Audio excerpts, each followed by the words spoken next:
Hi, it's Olivia, and today I'll be reviewing the book A Monster Calls as well as the movie adaptation that just recently came out. This is going to be entirely spoiler-free in case you haven't read the book or seen the movie, and I'm just going to go and jump right in and start talking about the book. I read this book, I want to say in 2015, and I really wanted to reread it before I saw the movie. I didn't get around to doing that, but I had forgotten a lot about it.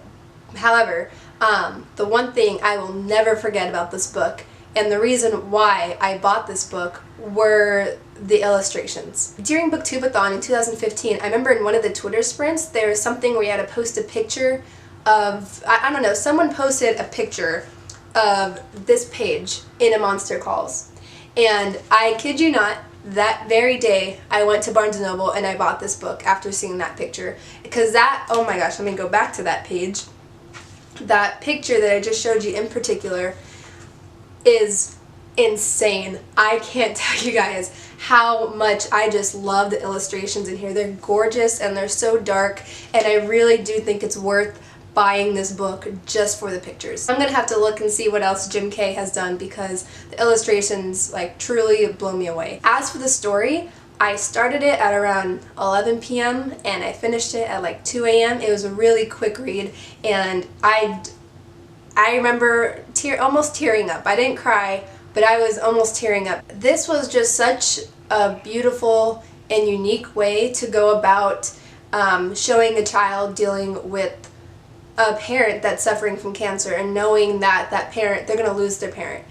My guess for what I believe to be the purpose for the monster being there and just the reason for like what he represented, I guessed entirely wrong, and I was pleasantly surprised because the reason why he was there was just so much more powerful. The whole book you're wondering, how does his nightmare end?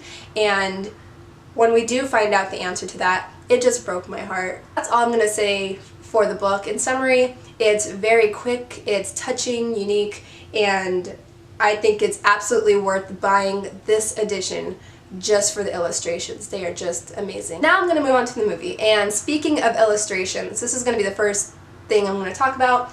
All I wanted going into this film was for them to do the illustrations justice. When I first heard that this was going to be a movie, I was honestly hoping that the whole movie would look like the you guys have seen Harry Potter and the Deathly Hallows. I think it was in, I forgot if it was in part 1 or 2, when in the movie they're showing the tale of the Deathly Hallows. That animation is how I pictured the whole movie for this going. I thought that that would work really well for these illustrations. When the monster is telling his stories, the animation actually does look and feel very similar to that, so I was so happy. I really thought that the animation in this movie, I think they did it right. There's a scene in the movie too where this picture, you see he's like bumping into the chandelier.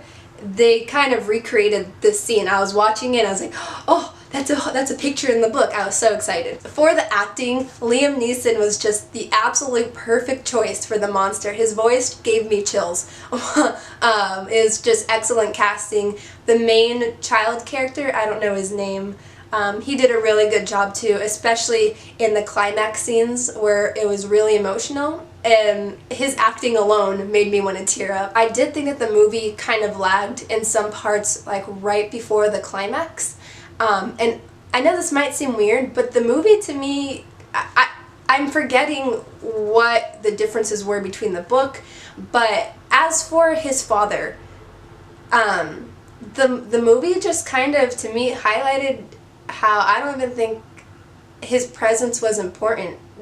I don't know, let me know what you think, but I was just watching it and thinking, honestly, his character didn't even have to be mentioned.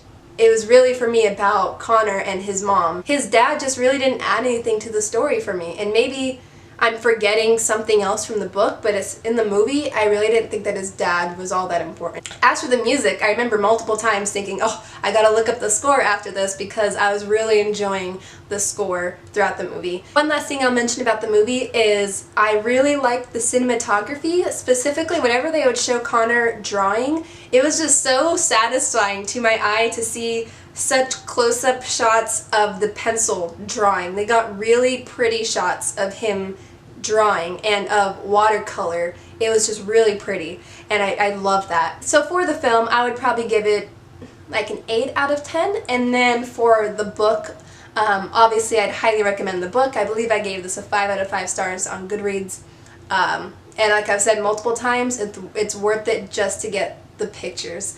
That's going to be it for this video. Thank you for watching, and I will see you, what's today? This video should be going up on Saturday. I will see you on Tuesday with a fun tag. So thank you for watching, and I'll see you then.